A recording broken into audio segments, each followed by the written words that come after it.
Les membres de la troupe de l'Orient de Chine ont organisé samedi dernier un concert au Centre culturel chinois de Cotonou. Les images dans ce journal. La Fédération béninoise de taekwondo a organisé les états généraux de cette discipline. Le lancement des travaux a eu lieu ce week-end à Cotonou. Et puis une équipe de secours israélienne est au Brésil depuis dimanche suite à la catastrophe de Brumadinho dans le sud-est du pays.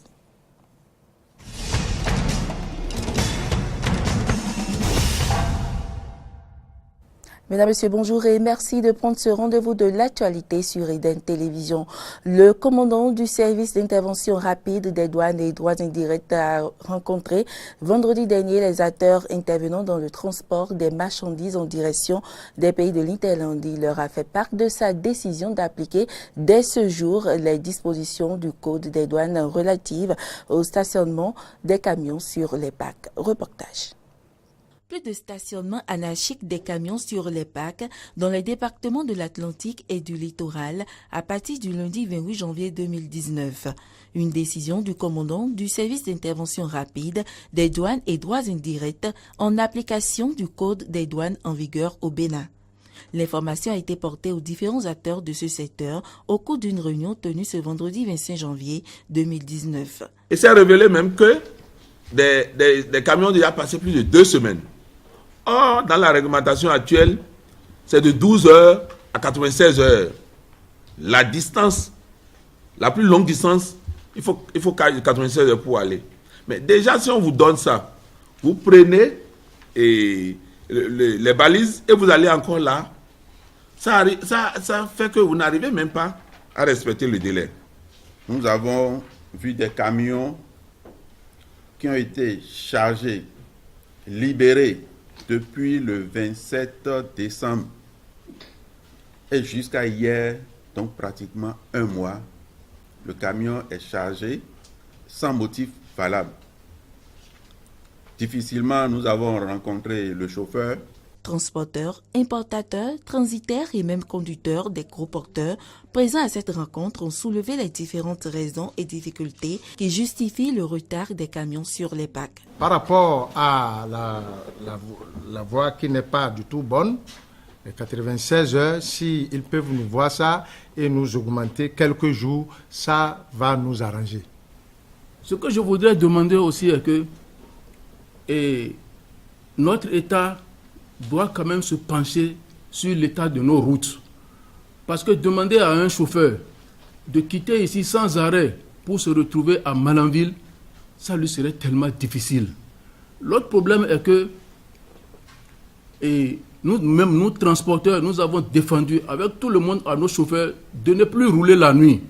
Parce que malgré qu'on parle de la sécurité qui est mise ces temps-ci, c'est qu'on continue par rencontrer de ces délinquants qui ont tendance à barrer la voie à nos chauffeurs. Vraiment, que vous dites de revenir lundi, on vous donne un délai, je crois que c'est mieux parce que maintenant, ici, on vous dit on a besoin de tel délai vraiment. Donc, comme on n'est pas les seuls ici, donc vraiment, on a besoin vraiment, au moins s'il y a samedi, dimanche, on va au moins voir vraiment notre base pour lui dire voilà, c'est que la douane a dit vraiment. Donc lundi, on peut revenir par exemple pour discuter avec vous. Des explications qui ont débouché sur des négociations pour le report du délai de mise en application de la loi, mais la décision de l'autorité demeure inchangée, car pour lui, force doit rester à la loi. Moi, je vous ai compris, mais sachez que, à l'heure où je parle, la répression de lundi est en vigueur. En attendant qu'on rencontre à l'autorité. C'est devenu une habitude à l'ambassade du Japon pour le compte de cette année. La visite de presse sur les réalisations de ce pays au Bénin s'est déroulée vendredi dernier dans la commune d'Alada, de Zé et de Cotonou. Aristide Setti et Fréjus Fiossi pour le compte rendu. La coopération bénino-japonaise porte bien des fruits. C'est le constat fait lors de la visite de presse organisée ce vendredi 25 janvier 2019. Partie de l'ambassade à 8 heures, la délégation s'est rendue au CG2 Glodjibé. Pour cette première étape, c'est 8 salles de classe équipées et un bloc de latrines qui ont été visités. Au dire du directeur Sébastien Amoussou et de la représentante des élèves, le joyau a été entièrement financé par le peuple japonais avec un coût global de 92 millions. c'était des clercs. Des clercs même pire que ça. Hein. On avait tellement de difficultés. On se demandait comment s'en sortir quand le peuple japonais nous est venu au secours. Nous avons eu don de 8 salles de classe avec des latrines. Aujourd'hui, comme vous le constatez, nous sommes comblés. Je viens, au nom de tous les élèves de cet établissement, remercier très sincèrement les Japonais qui ont un tant soit peu apaisé nos souffrances. Puisque je me rappelle bien qu'il y a de cela 1 an, les conditions dans lesquelles nous travaillions, c'était très pénible. On travaillait même à longueur de journée sous les arbres, en plein soleil. Mais avec l'arrivée des 2 modules de 4 classes, en plus des latrines, ça nous a un peu soulagés. La deuxième étape du périple a été le centre de santé de Tango-Djevier dans la commune de Zé, où la volontaire de Jika, Marumi Watanabe, a fait le point de ses activités dans le cadre de la vulgarisation de 5S. L'hôpital de zone d'Alada n'a pas été occulté. Un centre de santé construit avec l'aide financière non remboursable du Japon, dont le montant s'élève à 10 milliards de francs CFA. Notre hôpital de zone a d'abord, d'une manière générale, les caractéristiques retenues pour un hôpital de zone au niveau de notre système de pyramide sanitaire.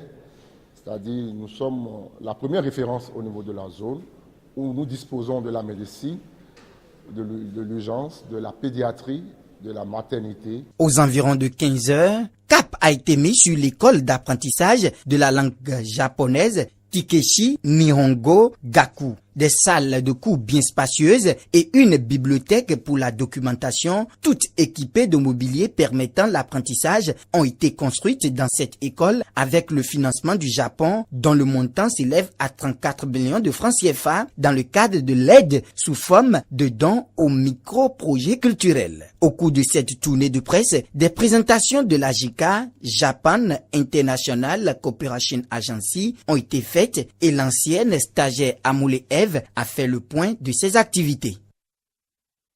Et juste après cette tournée, l'ambassadeur du Japon a donné un point de presse. Suivez ici la substance de cette rencontre. L'ambassade du Japon au Bénin organise périodiquement des visites de terrain au profit des journalistes afin de vous permettre de découvrir une partie de nos réalisations au Bénin. Je voudrais vous remercier pour votre participation active et continue à la visite de terrain. Cette année, notre équipe a sélectionné les sites pour que cette visite démontre bien l'engagement fort du Japon pour renforcer la sécurité humaine au Bénin.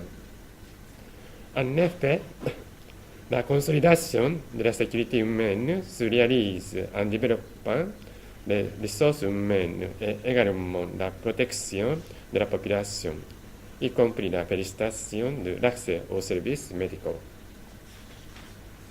La sécurité humaine apparaît comme un élément transversal à toutes les réalisations japonaises. Du fait, la détermination du Japon à promouvoir et à renforcer résolument la sécurité humaine en Afrique est réitérée par le Premier ministre nippon Shinzo Abe dans le cadre de la conférence internationale de Tokyo sur le développement de l'Afrique, TICAD, dont le prochain sommet se tiendra à Yokohama, au Japon, cette année. Par ailleurs, je souhaiterais souligner que le TICAD est un processus unique qui contribue remarquablement au développement de l'Afrique, aussi bien dans le domaine public que privé. C'est un forum multilatéral qui favorise des effets de synergie avec une communication de cœur à cœur et franche entre l'Afrique, le Japon et la communauté internationale. Chers journalistes, le TICAD reconnaît l'importance des ressources humaines pour la réalisation d'une croissance et d'un développement inclusif sur le continent. En effet, le Japon appuie le Bénin dans le renforcement des capacités humaines à travers plusieurs programmes d'études et de stages. Nous avons l'honneur de compter parmi nous ici Madame Amour Umnersi, qui est partie faire la formation au Japon dans le cadre du programme de stage de la JICA. Les membres de la troupe de l'Orient de Chine ont organisé un concert au Centre culturel chinois de Cotonou. C'était samedi dernier. Plusieurs tableaux culturels ont été présentés pour le bonheur de leurs ressortissants vivant au Bénin. Les autorités béninoises étaient également conviées. Laurent Toniquet et Damé Pedro pour plus de détails.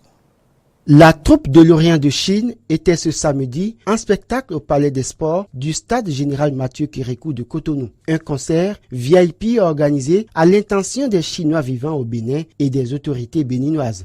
La communauté chinoise remercie leurs amis béninois pour leur accueil, pour leur soutien, pour leur support et aussi pour leur coopération dans les années passées, dans l'année déjà passée. Et aussi pour souhaiter de bons succès dans l'année à venir. Différents tableaux culturels étaient présentés par les artistes de la troupe de l'Orient de Chine pour égayer le public.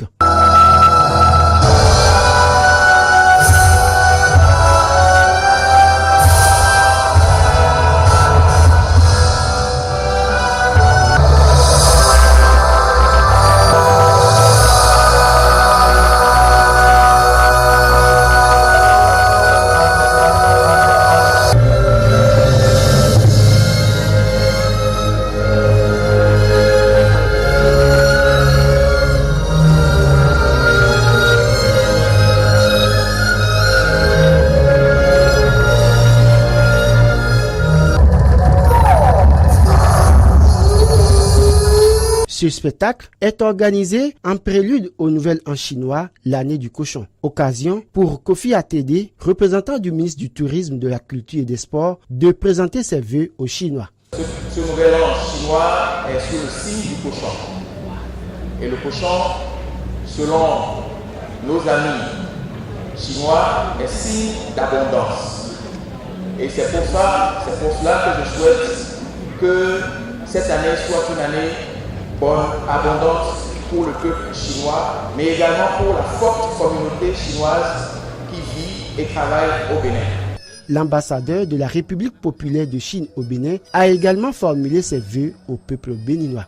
J'espère profiter de cette occasion pour souhaiter à tous les amis ici présents, ainsi qu'à travers vous, au peuple béninois, au nom de l'ambassade de Chine et ainsi que de la communauté chinoise résidant au Bénin, nos vœux de prospérité pour le Bénin, de développement pour son pays, de paix, de solidarité pour son peuple et aussi de paix d'avenir pour cette nation.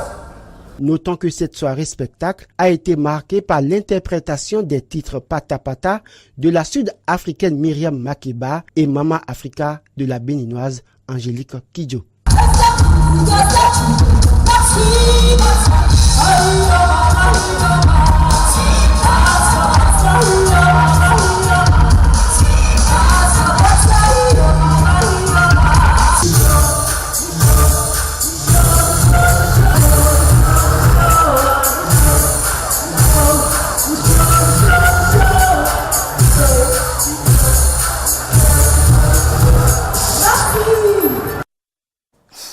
La Fédération béninoise de taekwondo était aux états généraux de cette discipline samedi dernier. Il s'agit de réformer le taekwondo en vue de trouver des solutions aux maux qui le plombent. Le lancement des travaux s'est déroulé à Cotonou en présence des membres de plusieurs autres fédérations, du représentant du Comité national olympique du Bénin et bien d'autres personnalités. Frédéric Espoir Mbambou et Romaric Devauchier. Comment fédérer les efforts pour réussir à faire lever un nouveau jour sur le taekwondo au Bénin? C'est bien cette question qui a motivé les présentes assises qui a réuni autour du nouveau président de la fédération les délégués issus de tous les départements du Bénin et bien de tous les compartiments de la discipline. Et pour Victorien Kouglenou, ces états généraux étaient le point d'ancrage de son projet de société. Je voudrais appeler l'attention de chacun des membres de la fédération sur le fait que nous étions sortis des dernières élections avec une vision commune, celle de hisser le taekwondo aussi loin et aussi haut. Le diagnostic posé ayant conduit à l'organisation des présentes assises nous montre en suffisance que quelques faiblesses et insuffisances caractérisent notre discipline. Il s'agira pour nous de confirmer ou d'infirmer certaines postures qui ont été transcrites dans ce diagnostic. Pour le représentant du ministre des Sports qui est venu lancer les travaux, c'est bien judicieux que les responsables du taekwondo béninois aient inscrit la réflexion au fronton de leurs actions. Dans votre démarche de recherche de solutions adaptées à la restauration de l'image du taekwondo béninois, vous avez inscrit la réflexion à la première loge. Ce n'est sûrement pas un choix courant sous nos cieux. Vous avez compris que le temps de la réflexion n'est pas un temps perdu. Je voudrais souhaiter que les réflexions au cours de vos travaux soient profondes et fécondes en termes de programmes et de projets pertinents à mettre en œuvre avec méthode et intelligence pour l'atteinte des résultats. Au terme des assises, plusieurs idées ont émergé, et certainement pour le bonheur de la discipline du taekwondo au Bénin. Une question subsiste tout de même. Ces états généraux pourront-ils permettre aux athlètes de cette discipline d'accrocher enfin une médaille olympique à l'étendard béninois? Attendons simplement de voir. Le mouvement pour l'organisation, le développement, l'éthique, la liberté, l'émancipation modèle a organisé un double tournoi de football dans la 15e circonscription électorale. Un double tournoi qui a connu ses finales ce dimanche 27 janvier 2019. C'était devant plusieurs ténors politiques du bloc progressiste. La finale d'âme qui a mis aux prises les filles du 3e arrondissement de Cotonou avec celles du 1er arrondissement. Au thème des 110 minutes de jeu, ce sont les Verts du 1er arrondissement qui emportent le gain par un score sans appel de 4-0 chez les messieurs. C'est le 4e arrondissement qui décroche le Graal 2-0 devant les joueurs du 5e arrondissement. Suivant respectivement Marion Padonou, capitaine des gaillantes chez les dames, Aubin Vidécon, capitaine de l'équipe gaillante chez les hommes. Ils seront suivis des propos du promoteur du tournoi, Nazer TV. Bon, ça n'a pas été facile, mais dans un jeu, il y a toujours un perdant et un gagnant. Bon, on a eu le fruit de tout ce qu'on a eu encaissé. Bon, je remercie tout d'abord notre coach. Je remercie aussi mes coéquipiers. Et nous remercions aussi Dieu, l'Éternel des armées, qui nous a donné la force, le souffle pour pouvoir marquer ces 4 buts. On a entamé avec une belle pression. Jusqu'à la fin, on n'a pas relâché jusqu'à la fin et ça a donné. Totalement, puisque vous voyez tout le monde qui se trouve autour, tous ces jeunes, toutes ces générations qui prendront le pouvoir demain, tous ceux-là qui vont diriger ce pays demain sont là. Comme je l'avais dit tantôt, et le président Kérékou, personne ne le connaissait avant qu'il ne prenne le pouvoir, ni le président Soglo, ni le président Yahibo, ni jusqu'à Talon. Donc il a fallu qu'ils émergent. Donc on ne sait même pas d'où viendra le prochain président de la République. Enfin, d'ici à 30 ans, ils sont là. Et c'est pour ça que nous nous sommes dit qu'il faut s'occuper de la jeunesse. Il faut donner la place qu'il faut à la jeunesse. Si vous savez, dans Modèle, par exemple, il n'y a qu'à peine 2% de personnes qui peuvent se dire âgées, mais qui ne sont pas vraiment âgées, puisqu'ils ne dépassent même pas 60 ans. Donc les autres, les 98% sont composés de jeunes. Hors du Bénin à présent, plus de 50 fausses communes ont été découvertes par une mission d'enquête conjointe de la mission de l'ONU et des autorités après des tueries à caractère communautaire mi-décembre dans une région de l'ouest de la République démocratique du Congo. Suivez plutôt. Donc, il y a à peu près plus d'une cinquantaine de fosses ou de tombes communes en général que nous avons, de tombes communes et de tombes individuelles que nous avons identifiées. Donc, ce qui laisse penser que le nombre est assez élevé. C'était une tristesse énorme de voir que dans ma paroisse, mes fidèles, les Batende et les Banounous, sont les chrétiens de ma paroisse et ils s'entretuent comme ça, c'était une grande peine pour moi. Les enquêtes sont déjà en cours. Il y a l'auditorat général qui a dépêché sur place ici, un auditeur supérieur qui a mené des enquêtes pendant carrément 3 semaines ici sur place. Donc les enquêtes sont en cours. Destiné pour oublier l'enfermement, pour s'évader, 10 ans de concours Transmuraille permet à des détenus de créer leur BD lors des ateliers animés par des professionnels du secteur dans le cadre du Festival international de la BD d'Angoulême. Reportage. Ce matin, ils sont 5 autour de la table. Crayons, règles et dessins se mélangent dans une joyeuse ambiance. Difficile de croire qu'on se trouve en prison. Dans 27 établissements pénitentiaires de France, 114 détenus comme eux ont suivi des ateliers pendant plusieurs semaines pour apprendre les rudiments de la bande dessinée.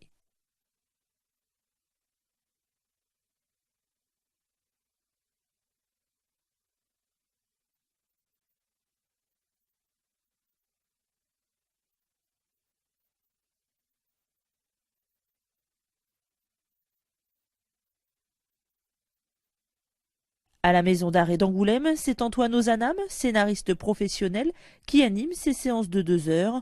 Pour lui aussi, c'est une véritable découverte.